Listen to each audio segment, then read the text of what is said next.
Stop. Don't skip this. You're not tired. Yes, you are. No. You're just overstimulated. And you've been calling that productivity. You're slow. You're loud. I make things happen. You start everything and finish nothing. I feel like I'm improving. You feel it, but you're not. This right here is what people call productivity. But in reality, it's just a brain that can't slow down. This is how it works. 1. You overload yourself. 2. You don't finish. 3. You feel guilty. 4. You try to compensate with more effort. Exactly. More effort fixes everything. No. More effort makes it worse. So what are you suggesting? Do less? Do it right. You're not tired because you work too much. You're tired because you work wrong.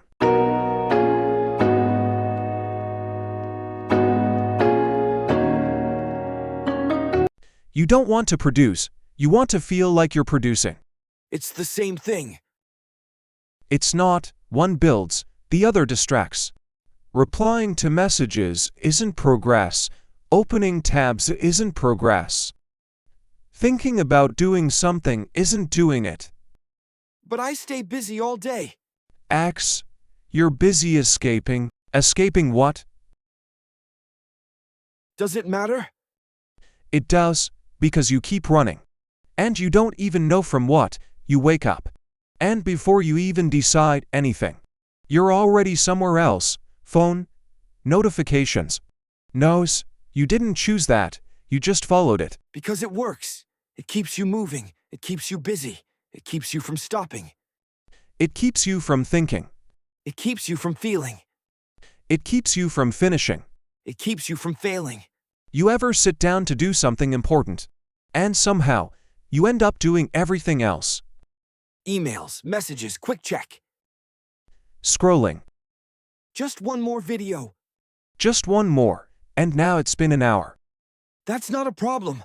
That's momentum. No, that's avoidance. You didn't avoid the task, you avoided the discomfort. Same thing.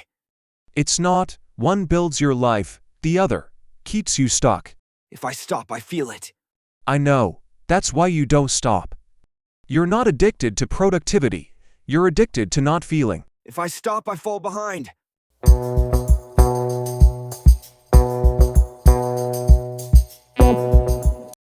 What's actually happening right now? Nothing. Exactly.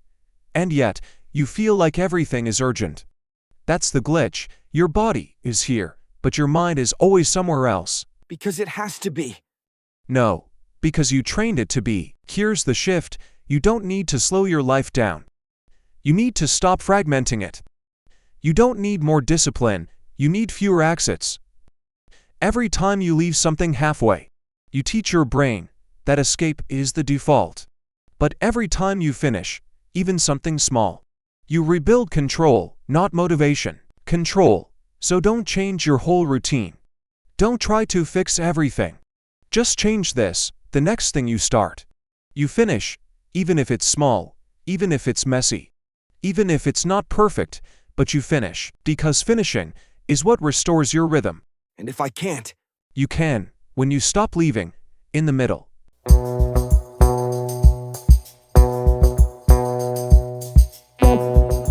Now this is where it gets uncomfortable, because what you're feeling is not random, it's trained. Your brain learned to prefer stimulation over presence.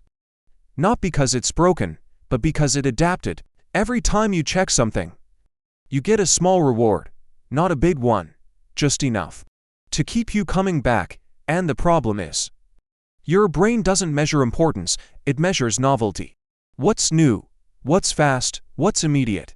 That's what wins. So even when something matters, if it's slow, if it requires effort, if it takes time, your brain resists, not because it's hard, but because it's not instantly rewarding. And now, you are living in a loop where distraction feels easier, then direction where movement feels better, then meaning. And the worst part, you don't even notice it happening. Because it looks like productivity. Multiple tabs open. Multiple things happening. Constant activity. But underneath that, there is no depth, only switching. And switching is expensive. Every time you switch, you lose part of your focus. Every time you return, you don't come back the same, you come back slower, less clear, more tired, and over time. This creates a very specific feeling. You sit down, and you feel exhausted before you even begin, not because you did too much, but because your mind never actually stopped, it just kept jumping from one unfinished thing to another. That's why rest doesn't work, because when you try to rest, your mind is still running, still open tabs, still unfinished loops, still unresolved no's, so even in silence, you don't feel calm, you feel restless. And that's the signal, not that you need more rest, but that you need closure. Let's test something. Right now, stay here. Don't skip. Don't move, just stay. A few seconds, that urge you feel. To check something, to leave, to do anything else. That's not urgency. That's conditioning. That's your brain trying to return to stimulation, and now you can see it. You didn't lose anything. Nothing happened, but still, you wanted to leave. That's the loop. And once you see it, you can interrupt it. Not by forcing yourself, not by becoming perfect, but by staying a little longer than you usually would, because presence is not natural anymore, it's trained, the same way distraction was. And if you train staying instead of escaping, everything starts to reorganize, not faster, better. But if I stop chasing everything, I fall behind. Behind what? Everyone else is just running too. No one is arriving. They're just moving and confusing Matt with progress.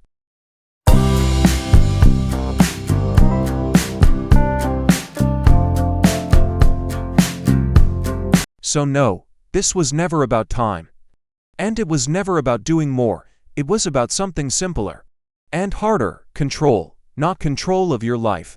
Control of your attention, because once you lose that, everything else follows. Your focus, your decisions, your energy, they stop being yours and start reacting to whatever shows up next. And that's where most people are. Not choosing, just responding.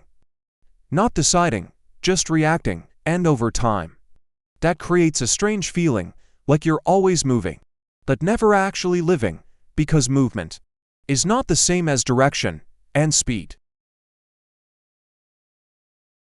Doesn't fix confusion, it hides it. So let me ask you something, not a deep question, a real one. Where do you lose control the most? Be honest, is it when you try to do too much? Or when you try to escape everything? Work, phone, social media, at home, there's always a moment where your attention slips. That moment, that's where everything changes. Because that's where you either leave or stay. And most of the time, you leave, not because you want to, but because you're used to. And now, you can see it. And once you see it, you can't unsee it. So the next time it happens, you don't need to fix your whole life. You don't need a system. You don't need motivation. You just need one thing: stay a little longer than you usually would. That's it. That's where control comes back. Not all at once, but enough to start changing your rhythm. And once your rhythm changes, your life follows, not faster, clearer. So what now?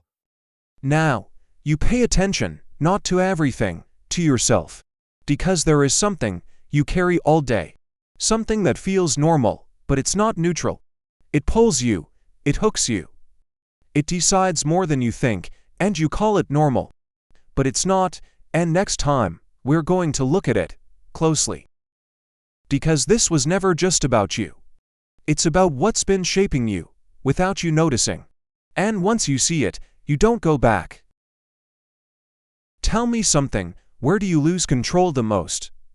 I read everything, and sometimes that becomes the next coffee. If this made sense, stay here. Because this conversation is just starting.